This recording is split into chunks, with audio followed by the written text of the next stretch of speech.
Olá, pessoal, seja bem-vindo a mais uma aula do nosso curso de Postgres.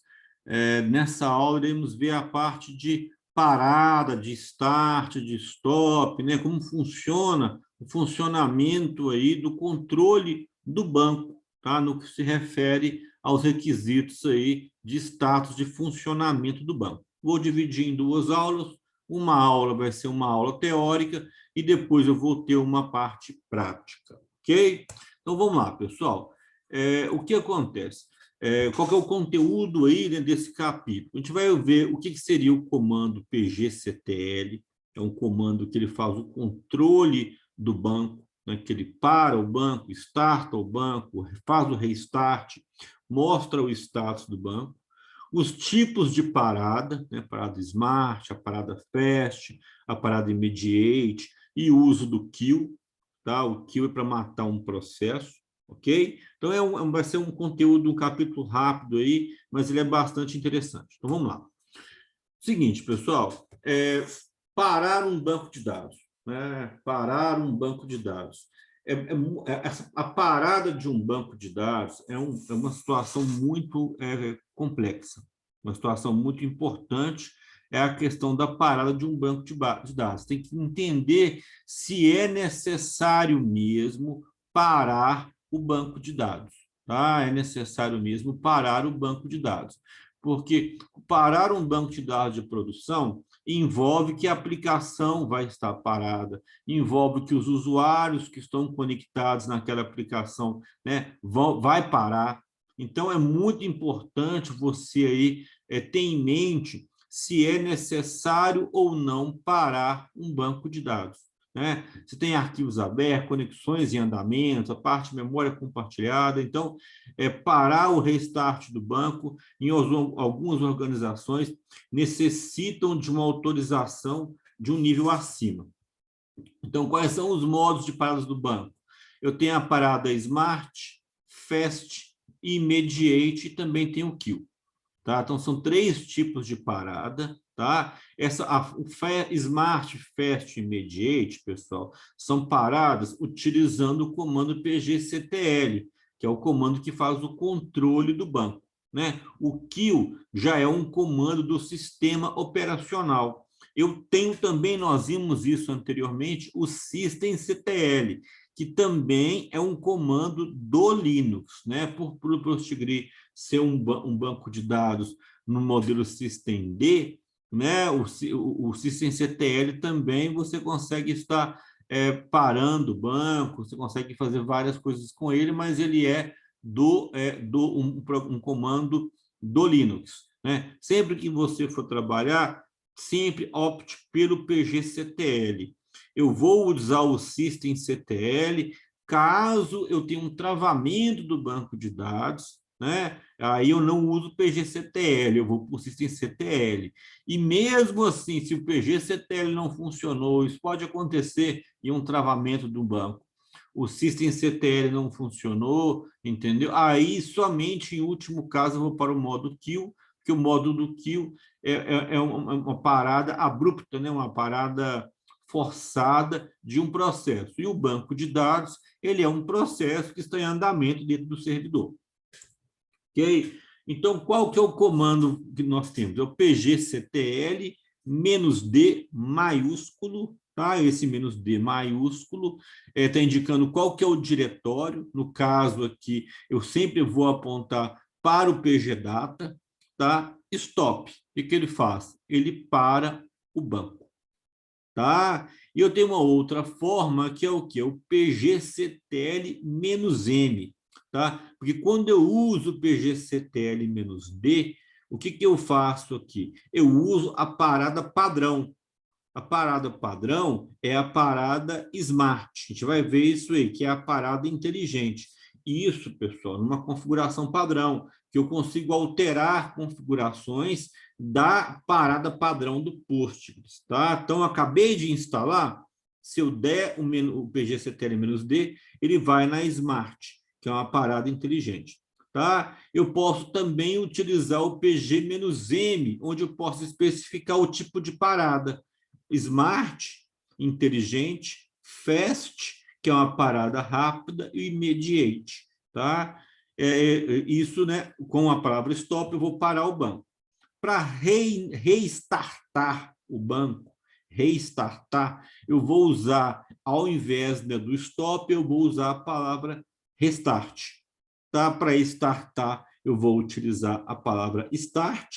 E também o PG-CTL, ele também faz reload. Eu também posso utilizar o CTL apenas para carregar as configurações do Postgres, utilizando ali a palavra reload. Tá? Como que é a parada Smart? O que é a parada Smart faz? Né? O Smart é a parada inteligente. Ele é o modo mais seguro, mas é o mais demorado. Ele faz a finalização dos backups, tá? Ele faz a finalização de transação, perdão, pessoal, ele aguarda a finalização de backup, ele aguarda a finalização de transação, tá? E o encerramento de todas as sessões. Então, dependendo do ambiente que você for trabalhar, se você for usar a parada Smart, o banco não para. Por que o banco não para? Eu posso ter um backup em andamento que vai demorar 2, 3 dias. Eu posso ter uma transação em andamento, um simples usuário que está conectado ao banco, né? Ali via PG Admin, ou uma aplicação que está conectada ao banco, ou pelo próprio MOBA ali, eu tenho um usuário conectado ao banco fazendo select, ele não para, ele é smart, ele aguarda tudo acabar para sim ele fazer a parada do banco. Tá? Então, qualquer transação que estiver em aberto, o Smart não para. Então, né, eu tenho que estar com o banco simplesmente quase morto, né, sem ninguém fazendo nada, para usar a função Smart. Tá? Um modo um pouco mais agressivo é a parada Fast. É o que eu mais utilizo. Né? Ele é agressivo, mas ele é necessário. Então, o que ele encerra? Tiver backup em andamento, ele encerra. Tiver transação em andamento, ele faz o rollback da transação. Tá? E se tiver sessão em andamento, ele encerra a transação. Só que o que acontece? A parada não de repente, né? Ele faz o rollback da transação, né? Para que eu não tenha problemas de corrupção do banco de dados. Então, a parada FAST é ideal de se utilizar. Eu sempre, quando eu administro o banco, eu troco lá a parada padrão de Smart para Fast, né, para a pessoa, às vezes a pessoa manda parar o banco não para, ela não sabe por quê. Eu troco para Fast, né? Então ela continua sendo um método seguro, tá? Um método seguro. Tá? Só que aí ela pode demorar um pouquinho, porque ela vai encerrar a transação, ela vai fazer rollback de transação, né? Ela para o backup, então é um modo agressivo, mas ainda seguro, tá? E eu tenho o immediate. O immediate, pessoal, é a parada mais agressiva. É muito raro precisar de utilizar o immediate. O immediate é quando o banco trava. O immediate é quando o banco trava geral. Porque o que acontece com o immediate? É a mesma coisa de você desligar o servidor da tomada. Ele para tudo, entendeu? Ele faz tudo que o FAST faz, encerra todos os processos, tá? Mas ele não faz rollback de transação nem nada. Então, sempre que você faz o immediate, você tem um risco de corromper o banco, e quando você restarta o servidor, ele demora mais. Por que ele demora mais? Ele vai pegar os logs de transação que estavam pendentes, que estavam sendo trabalhados naquele momento que você fez o immediate, e ele aplica. Então, ele para mais rápido, mas ao iniciar o servidor, o início não é tão rápido. Tá? Essa aqui é a parada immediate. Então, aqui estão os comandos, né? Que a gente vai utilizar. Então, eu vou mostrar aqui, né? O PG-CTL, o PS-EF, PipeGap Postgres, a gente lista os processos, né? Para mim, muitas das vezes, o PG-CTL não funciona porque você tem que especificar o caminho absoluto aí dos binários, né? Lá no PS.f, PipeGap Postgres, vai te mostrar o caminho dos binários, porque o PG-CTL ele é uma API que está dentro dos binários, né? O LS ele faz a leitura. Para quem não trabalha com Linux, né? O ls faz a leitura e eu lista, no caso, né, o diretório atual que eu estou, certo? E eu tenho um comando chamado tail. O que é o tail? Tail significa cauda, tá? Tail significa cauda. O Postgres, como eu comentei, ele gera log. Todo banco de dados gera log. O log do banco de dados Postgres, ele fica dentro do PGData, dentro de um subdiretório chamado log. Tá? Então, você dá o tail -f e ali você especifica ali, né, o diretório, né, o log, e depois o arquivo de log. O que o tail faz, pessoal? Qualquer atualização, a gente vai ver isso aí, qualquer atualização no arquivo, ele vai me mostrando.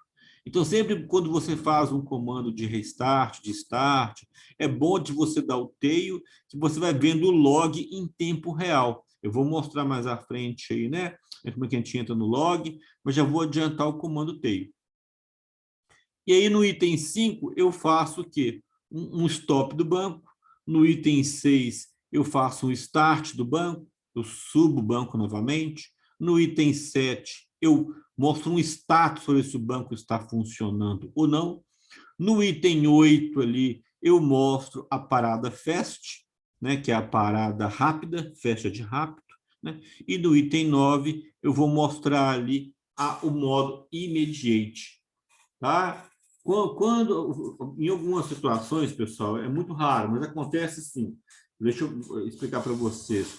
Ou eu tenho um processo, um vácuo full, por exemplo, numa tabela muito grande, pode travar o banco, tá? Às vezes até um vácuo analyze, dependendo de onde você for feito, ele pode vir a travar o banco, tá? Eu tenho uma situação também aí onde eu tenho mais conexões que o banco suporta. Eu coloquei lá que meu banco vai suportar 1.500 conexões, eu recebo 1.200 conexões e o banco trava. Eu fico com 1.200 conexões em aberto, de forma que eu não consigo nem entrar no banco para poder matar o banco. Então, aí eu vou dizer que o banco de dados travou. Então, eu posso utilizar o comando kill, né, de matar. Né? O kill, eu posso matar tanto o postmaster, que quando mato o postmaster, eu literalmente mato o banco para na hora, tá? Ou eu posso matar um processo específico. Tá? Então, por exemplo, eu tenho lá um problema no vácuo full na tabela tal. Aquele processo está travando o banco.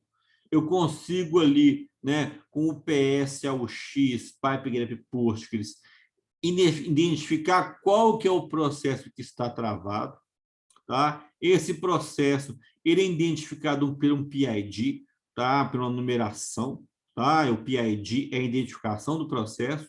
Eu vou dar um kill e o nome do processo. Eu tenho o kill e o número do processo, né? É uma forma. O kill -15, tá? Ele é uma forma de matar o processo, vamos dizer, uma forma fast. Né? O kill é um modo smart. O kill -15 eu vou interpretar como modo fast, e eu tenho o kill -9, que o -9 é o mais forte, que o -9 ele vai aparar o processo como se fosse um immediate, é um comando bastante arriscado de ser utilizado, tá? Então, a gente tem que seguir uma ordem, tentar matar com PG-CTL, tentar matar com systemctl, né? E no último caso, ir para os comandos kill, seguindo a ordem até chegar ali no kill -9. Ok?